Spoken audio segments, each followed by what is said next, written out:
Every multi-million-dollar project, dream, service started out with $1 and a dream. Things like Amazon, Samsung, Google, all started somewhere. Everybody had a garage. Everybody had a dorm at a college university. Or like myself, somebody was sitting in a kitchen. But at some point in time, we all decided that we wanted more. And the founders of all of these businesses wanted more. And after being rejected for so many times, they decided to keep on stepping and keep on pushing. And they made it. And today we're diving into young entrepreneurs, people who started from the bottom, you know, started from a place where all they heard was no, no, you're not good enough. No, no, we're not ready for you. And today they're here to tell their story of how they rose to the top, how they got to the top, what obstacles they had to face. So please, tuck in your seats, don't move nowhere. You're watching Courtney's Corner. Yeah.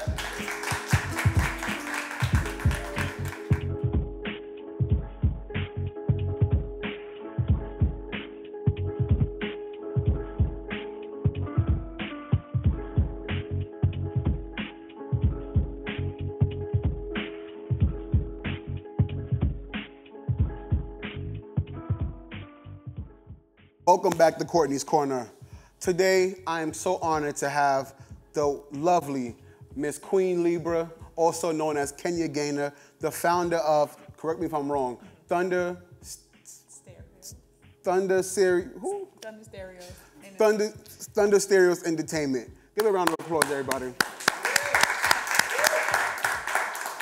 So, Miss Queen Libra, tell us a little bit about yourself. Okay, so I grew up in Brooklyn, started singing when I was like 4 years old, got into the church like that, actually went to Boys and Girls with You. Yes. You were like a grade above me, and we were in Culture Club together, I don't know if you remember. No, right? We'll keep on going on, because, yeah. We actually auditioned for American Idol also at the same day in Philadelphia. You remember that? Yes. I can't remember what I ate this morning. You remember that? What? We were together for this? Nah, you went after me and I had went. I was like, Courtney, you were just like, wow. 2006? 16. Wow. Okay. So you've been doing some good things. Yes. So how did Thunder? I'm so sorry. It's all right. Thunder Stereos. How did Thunder? Oh, Stereos Entertainment. How did that kick up? It actually kicked up by me wanting to sing and going to auditions like that. Right. Keep getting told no. I actually recently auditioned for Apollo and they did the same thing. So I just started my own indie label for myself and my husband and our friends and family, stuff like that, because we needed something to build up a platform for ourselves. Right. And I got some seed money together from like Christmas cards and stuff. Like in 2016, I got my grandma and my family members and started putting it into an LLC company, and it's slowly but surely building up now. Okay, so that sounds amazing. Like, first of all, I gotta say I'm proud of you. Like, I do remember us going to school together. I know we spoke a lot. It wasn't as if I was like a snob. No, I wasn't a snob, guys. But I do remember us going to school. I don't remember the whole American Idol thing because, you know, as you get older, that memory fades. That's a song, right? Yes. Somewhere along the line, memory fades. Write that down, y'all. Okay. So how many like people do you have signed to this as right now? Or is it just you? It's just myself.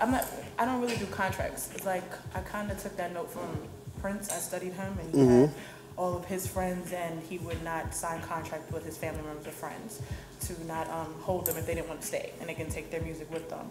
It's just basically I'm helping other people, basically promoting them, helping them get out there. We do open mic nights together. Just recently, myself and King Prophecy got on 2 SOBs. Right. And so I love that place. October 25th will be a showcase there. So we're going to be showcasing our talent, singing, and that's basically what it is. Okay, and I know this journey could not have been easy. Let's talk about some of these obstacles you faced. Okay, so I originally started the Thunder Stereos Entertainment Company in 2016. I stopped after maybe like 6 months into it because I got frustrated. I was like on the radio out in Florida and they were like playing our music and stuff like that, and then I got really frustrated and down because I didn't see it progressing out here. Nobody was like supporting. I started a YouTube channel to try to get the name out there, and I just was like, all right, I'm done. Right. So I started it back up literally maybe 3-4 months ago, and it's gaining a little bit more momentum, more people paying attention. I'm getting my music written down, working on an EP. Right. Basically, yeah. And those are some of the biggest issues that happen as you journey off to be an entrepreneur, like gaining the support, right? Now, how does that work for you now? What do you, besides social media, do you use other avenues to kind of get your stuff out there, to get noticed? What do you do? So now we do ciphers outside on 14th Street, 42nd Street. It's called the Sit Down Cipher. And out there, people will access, Instagrams and stuff like that, and that way we can network like that instead of just working behind a computer and hoping people are starting to follow. Like, we're actually getting out there, open mic nights, trying to get our faces out there, my face out there, the company's name out there, and to get more people to be interested in it. Okay, so being an entrepreneur, like one of the hardest things is this financial backing, right? Let's talk about it. Like, it's real. Yeah. Like, to have people to want to pour into your vision and your dream, it costs money. You know what I mean? So how is that working for you? How is this process of financial backing working for you, or is it just something that you're doing? Kind of just doing it ourselves. Like, everybody has to work a part-time job in order to still do what we want to do. Like, I wanted to quit my job because I'm like, I don't want to do that. It's not what I see myself doing. So, but I'm just like, all right, work 4 or 5 hours each day and save up the money for the equipment that we need or wherever we need to go. Okay. All right. So where are you at now in your life? Like, I know you said you started like 3 months ago, right? Now, quitting is always an easy, right? It's always an easy part, but to continue something even when the obstacles are against you is where the real victory comes in, all right? So where are you at now? Now that you started back up and you got things going and you're on the road and you're doing cyphers outside, which I commend for, because it takes me forever to want to sing a song. Outside, no. You know what I mean? Like, it's one of those things where I'm not singing outside with a bunch of bums. I'm not doing that. So I commend you for being able to take your talents and your gifts and be able to go out to people and just do your thing. So where are you? Like, what's your process right now? Okay, so the process is still doing ciphers. I actually also do videography. So I do other videos for other artists and stuff like that. Also doing a podcast that's on Anchor. So its name is Coin Libra, and I do like shout out Fridays. So I help out other underground artists or independent artists, like shout their businesses out or shout their brands out also. So that's basically what I'm doing right now alongside with the music. Okay, so let's talk to the people and just give them a sense of motivation, right? There are people that have gone exactly what you're going through or may not be able to find an avenue, right? What can you say to them? What can you say to those people? So you're gonna have days that you're not gonna want to get up and do it anyways, because every day counts. I have a saying, a quote that I end my vlogs and podcasts with, and it's no matter what happens, good or bad in life, it can only make you stronger and smarter, and life will balance itself out real soon. Just hold on. Like, that's what I say to myself every day, to keep going and keep pushing. Like, just don't stop, because you're gonna make it, like, no matter what you're doing. Real talk. Yeah. Well, don't stop watching. We'll be right back.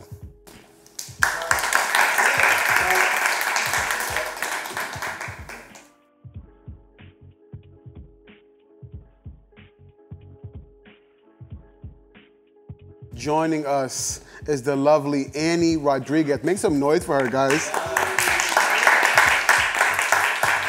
Miss Rodrigues. Wow. First off, I heard that you're not only just in charge of a bunch of other businesses, you're a writer, you're an author, you're a baker. First of all, Thanksgiving is coming, so I'll come to you soon. A photographer. Let's talk about it. Tell us a little about yourself. I'm an all-around creative. Ever since I was young, I've always found a way to turn my hobbies into some sort of income, somehow, some way. I heard that the average millionaire has 7 sources of income, so I collectively put all of my talents and arts together, and somehow I ended up with a bunch of different companies and a bunch of different people, and so here we are. Okay, so how did you get your first start? Like, when did you realize that this is something that you wanted to take on, like, wholeheartedly? Funny story. So I was in 6th grade and I was in charge of the newspaper club, and the overall coach of the newspaper club, he saw something in me that a lot of people didn't see. And he had connections with Zoe Saldana. At the time, she had just finished doing Drumline. And I must have been like 11 years old, and I was really into media. And I was offered the opportunity to actually interview her. I remember doing this interview in my 6th grade auditorium, and she said to me, do you guys know Zoe Saldana, right? She's wonderful. She had said to me, she was like, you have a lot of talent, and I know that you're passionate in your writing, so you should keep going. And it never really stuck to me because I was young at the time, but now as I'm older, I realize like, that made a lot of sense. So just to have people around as a young entrepreneur, to have people around you to say, you know, you could do it, you can get better at it, just keep working on it. I guess that's what pushed me forward. And little by little, I ended up with a bunch of different companies. Right, people motivating you so that you can motivate other people. That's the blessing of it all. So, let's talk about some of your projects. I know one being the Culture Shock Project. Yes. Let's talk about that. So I started the Culture Shock Project 2 years ago. I had a brother of mine, I lost him to gun violence, and so it touched me in a way that a lot of people won't understand unless they go through something like that. So at this point, it's still a cold case, and a lot of like political and authority, a lot of it just, it didn't make sense to me. And I was like, I need to find a mechanism where my voice can shine light to all these issues that the youth go through and a lot of people just don't really care for. So I built the Culture Shock Project, and fast forward 2 years later, I already published one book titled Tribute to Young Mothers, and my second book project titled The Culture Shock Project. I'm publishing 5 different youth authors in this book. So I'm offering teenagers a platform where they can, you know, bring their stuff to me, and I help them develop it, and I, you know, produce it into a written content. Wow. So overall, just that's basically what the Culture Shock Project is. Whether it's arts, photography, painting, written language, any type of art that I'm good at, I help other people also develop it and put it into something tangible. Okay. Well, this could not have been easy. And as I asked Miss Kenny over here, what obstacles did you have to face to get to this point in your life? I think my biggest,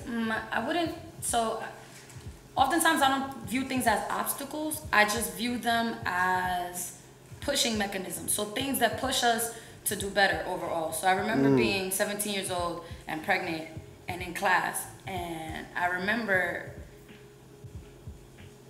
there being a student, he had asked me, he told me, he was like, you know, mind you, I'm 7-8 months pregnant, I'm almost done. And so he asked me, he was like, Annie, how much is an abortion? And I was like, well, it's like $300, $500.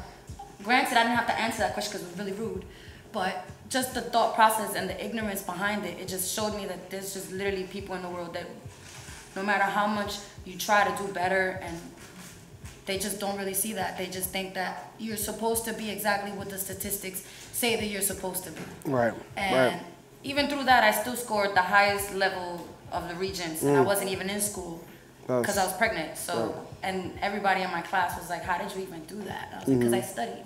Because I tried. Right. So I've had people tell me I wasn't going to amount to nothing like Biggie, you know.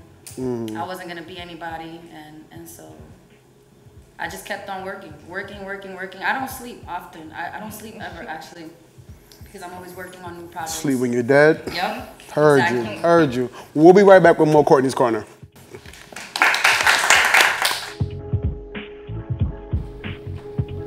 Are we ready? Thanks for joining us. So Annie, you have a partner. Let's talk about this separate project that you have going on. So, I met Frank, and he had a studio, and I needed a place for all the artists that I have and all the platforms that I have. So we combined everything together and created the Graffiti Network after we had a very successful graffiti party. We had almost like 30 artists in the lineup. So it was like, it was a constant thing. So that's what we created. And okay. So Mr. Frank, let's talk about yourself. Let's get you involved in this conversation. Because these black girls are rocking right now. So let's get you involved. Come on, brother. As they should, yeah. Well, you know, I go by the name of Frank White. Talk to the people. Singer-songwriter, studio co-owner, I guess we should start from the whole studio situation. Yes. My family actually owns a studio, BBE Studios. It's a, I guess it's a tribute to my late nephew. He was lost to gang violence, and his sister invested a lot of her money into the studio facility. Right. And things had gone a little south. She had subtracted herself from the situation, and the studio relocated. So I stepped in and tried to keep things afloat. Okay. With the space that we had, it was huge. Besides the recording studio, we had event spacing. Okay. So in my mind, I just wanted to monopolize on that. And so I just put out some ads or whatever like that and set up an event. And she comes, and she purchased herself on my roof, and she just, she starts to see what the naked eye usually doesn't see. So what is the Graffiti Project? Let's talk about this. The Graffiti Network. The Graffiti Network. Yes, the Graffiti Network. It's a network of artists, eclectic artists that span from spoken word to actual recording music. Musicians, vocalists, yes. all around. And basically it was just a whole bunch of artists that tagged up on the walls. And once we dug really deep into the individuals that did the tagging, we revealed that they was actually artists that did music, that also does instrumentals, that do paintings, that do sculptures, that do a plethora of things. Right. And so one night, me and Annie was just like, yo, let's do a chat. It began with a chat. This Graffiti Network began with. It began with a chat on social media. On social media. The power of social media. Yeah, just to follow up with the people that went to our event. So we just kept them in the loop. We created a chat. We're like, this is gonna be a platform for us to network or whatever. And somehow we ended up with an organization of over 30 people. Right. Oh wow! So what are some of? And I'm going to ask you the same question. But what are the goals? I know one behind your individual project, but as well as a collective effort. What are the goals behind it? What are the dreams? Where do you see it going? Well, we actually we're creating blueprints now to open up a studio in Miami. The whole concept is to branch out in every which way possible, and just continuously offer platforms for artists to continuously develop themselves. There's a lot of people that they have the talent, they just don't have the management. They don't have the proper backing to say, you have an event here, or you can go here and do this, or you should showcase your work here. So that's what we do, me and Frank. So we just, we gear the artists and give them a path. So it just facilitates their work. They're always so concentrated on creating new projects. They don't, they don't market themselves properly. For so you guys give them that opportunity. To add on to what she said, we're also bringing a sense of organization. Exactly. Because what does happen with artists is that we're so open-minded to different concepts that we don't really take the time to conceptualize those ideas. Right. We just have them in our head, and then we talk to people around us, and we're like, y'all want to do this, I want to do that, and they're like, yeah. And that's where it stops. Right. Right, because it's just, there's never any follow-up. There's never anybody to follow up with you and say, yo, listen, so this is, we offer our services without asking for anything in return. Most in the industry, most people will want to manage you, but they want a piece for that. Right, of course. And if somebody's an upcoming artist, they don't necessarily have those economic means. So we just, collectively help each other out. Right. My heart is for this only because, we all come from a place of the struggle. You understand what I'm saying? To get here, I struggled to make it here. Like, I didn't just start here, Like I mentioned earlier in the segment, I started in my grandmother's kitchen. You know what I mean? I'm just trying to be a light for people. So to hear that in hurt and things that are going on in the community, we found this light to build something. Absolutely. You know what I mean? Not only with Culture Shock, but now with the Graffiti Network, and as well as Thunder Stereo Entertainment.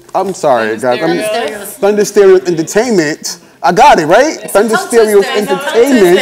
Like, we're giving people the opportunity to to find themselves and find their voices and pursue things. You know what I'm saying? So we're thankful for you guys. You know what I mean? For making that segue, for doing that. So for more information on the Culture Shock, for more information on the Graffiti Network and Thunder Stereos Network, follow Courtney's Corner on all social media. We'll be right back.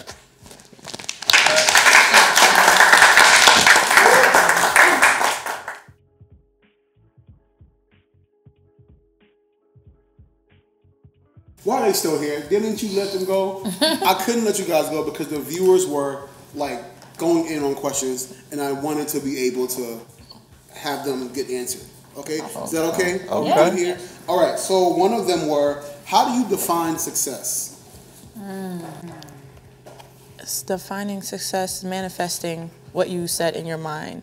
The goal, whatever goal you set, that should be your success. Not making it big like how everybody else, you know, social media makes it out to be. Whatever you set for yourself it should be a celebration. That should be your success. You should be able to, you know what I'm saying? I define success with growth. So if you're growing, then that means you're continuously being successful. If you're stagnant, then you're failing. That's how I see it. Okay. I like that. Like the things I say, though. I was like, damn, she put it good. Copy that. Okay. Yeah, of course. Like, you know, if you're successful, you will grow.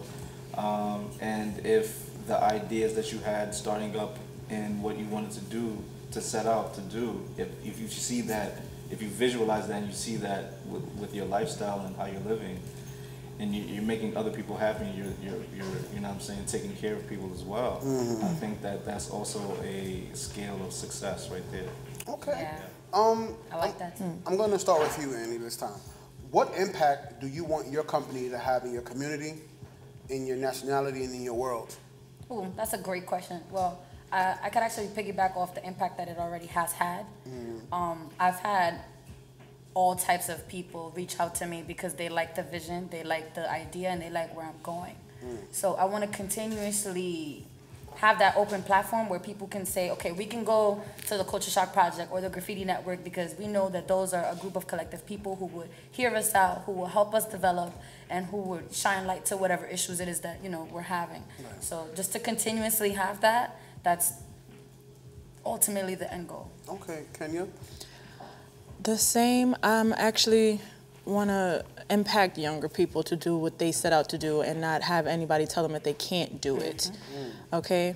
I love, like my son, he's into singing and stuff like that, and I want to encourage other kids to get into their arts, whatever it is, painting and writing poetry. I just want them to be able to, for it to be tangible for them, for them to know it's tangible. Okay, and before we get up out of here, what message do you want to give to the people?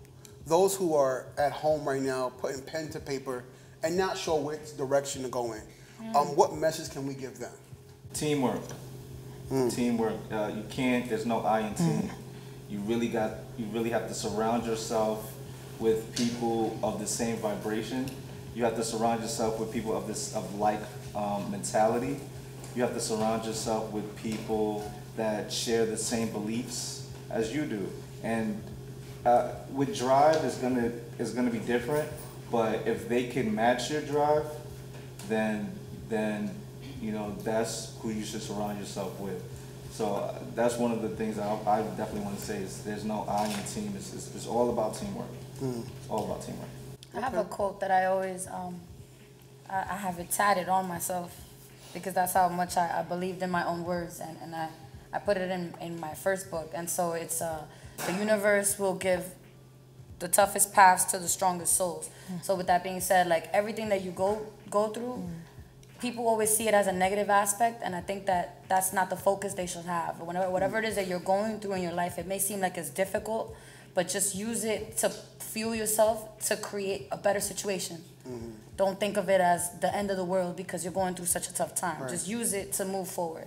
Okay, overall. I know when we were in school, we used to have like mottos. Every year we had to come up with a motto, and the person with the nice one won. Yeah. And we had one for 2007 that said, failure is not an option. Exactly. Success is mandatory. Okay.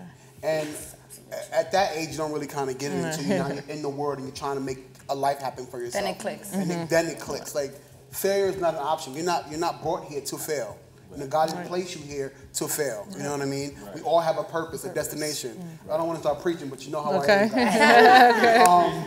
But yeah, at the end of the day, 1,000 no's can come your way, but that one yes can make a difference. You know what I mean? So to be able to sit amongst people who have a vision and have a goal is life changing. And just to be completely clear here, these are people who live next door to you. They don't have the fanciest cars. They don't have the flyest setup. But let me let you know something. They're changing lives just being who they are. Okay? So once again, I thank them for joining me today. I love you guys so much for taking that time out. And I love you for watching. Next week, we are discussing, we're going to get into this really clear, the black man and masculinity. I love you guys for watching, for real. Have a good one. Good job, guys. Yeah. Gang, gang. Okay. Gang, gang.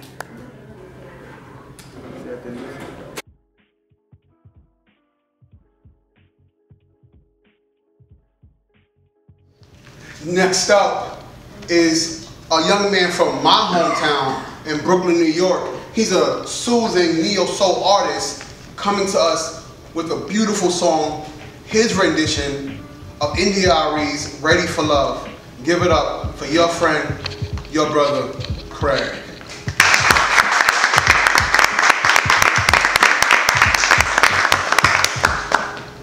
I am ready for love. Why are you hiding from me? I'd quickly give my freedom to be held in your captivity. I am ready for love. All of the joy and the pain, and all the time that it takes just to stay in your good grace. Lately I've been thinking maybe you're not ready for me. Maybe you think I need to learn maturity. They say watch what you ask for, 'cause you might receive. But if you ask me tomorrow, I'll say the same thing. I am ready for love. Would you please lend me your ear? I promise I won't complain. I just need you to acknowledge I am here. But if you gave me half a chance, I'll prove this to you.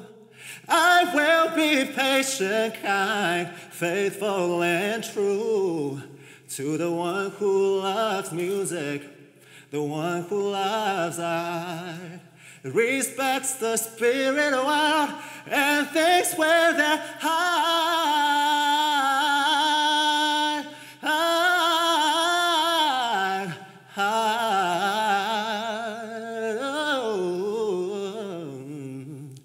I am ready for love.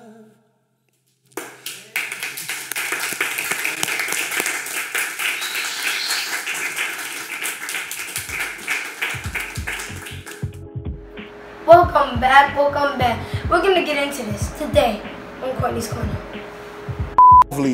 Miss Queen Libra, also known as Kenya Gaynor, the founder of, correct me if I'm wrong, Thunder Stereos Entertainment. So you've been doing some good things. Yes. So how did Thunder, I'm so sorry. How did Thunder, Stereos. But now with the Graffiti Network, you know, and as well as Thunder Stereos Entertainment. I got it, right? The Culture Shock for more information on the Graffiti Network and Thunder Stereos Network. So what is the Graffiti Project? Let's talk about this. The Graffiti Network. The Graffiti Network. I wasn't a snob, guys.